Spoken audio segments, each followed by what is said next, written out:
আসসালামু আলাইকুম। আজকে আমি রান্না করব কুমড়ো বড়ি দিয়ে কই মাছের মজার রসা। এই কই মাছের তরকারিটা খেতে এত বেশি মজা হয় তা আপনাদের আর কি বলবো। এই জন্য এখানে আমি কই মাছগুলো প্রথমে খুব সুন্দরভাবে লবণ হলুদ মেখে ভেজে নিচ্ছি।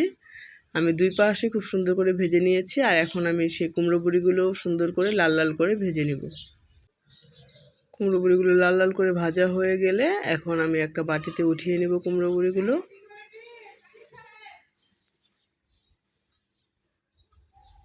এই তো একটা বাটিতে উঠিয়ে নিচ্ছি।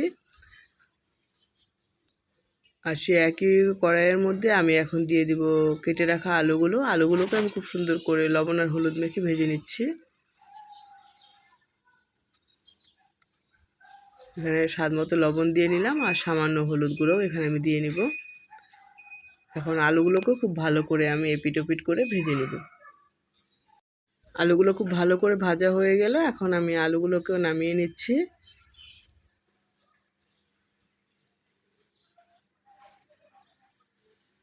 এই তো এখন আলু আর ডালের বড়িগুলো আমার খুব সুন্দরভাবে ভাজা হয়ে গিয়েছে। এই তো, আর এখন আমি সেই একই কড়াইয়ের মধ্যে আরও সামান্য কিছু তেল দিয়ে পেঁয়াজ কুচি ভেজে নিচ্ছি। পেঁয়াজটা ভাজা হয়ে গেলে এর মধ্যে দিয়ে দিলাম আমি প্রায় 1 চা চামচ পরিমাণ হলুদ গুঁড়া, 1 চা চামচ পরিমাণ দিয়ে নিচ্ছি আমি এখানে মরিচ গুঁড়া,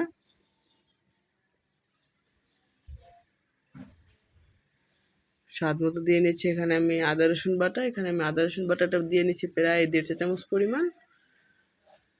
এখন মশলাটা খুব ভালো করে তেলের মধ্যে আমি ভেজে নিচ্ছি যাতে মশলার কাঁচা গন্ধটা না থাকে। এভাবে ভাজা হয়ে গেলে এখন সামান্য পরিমাণ পানি দিয়ে মশলাটাকে আমি খুব ভালো করে কষিয়ে নেব। আর এখানে দিয়ে নিলাম আমি স্বাদ মতো লবণ।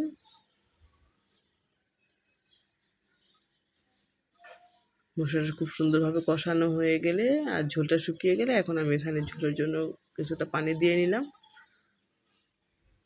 আমি এখানে প্রায় 1.5 কাপ পরিমাণ পানি দিয়ে নিয়েছি।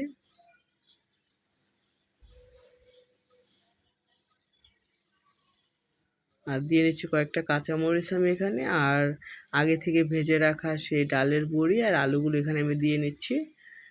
এগুলো এখন আমি বয়েল হওয়ার জন্য কিছুক্ষণ ঢেকে রান্না করব।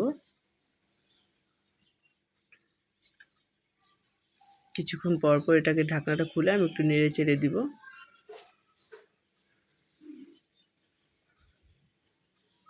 আর এখন আগে থেকে ভেজে রাখা কই মাছগুলো আমি এখানে দিয়ে নিব।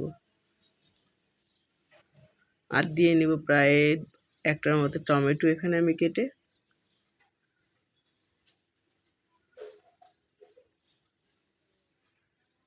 আর নামানোর আগে দিয়ে নিচ্ছি আমি ধনিয়া পাতা কুচি।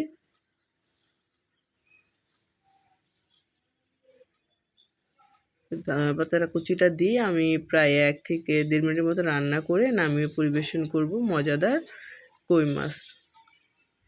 আল্লাহ হাফেজ।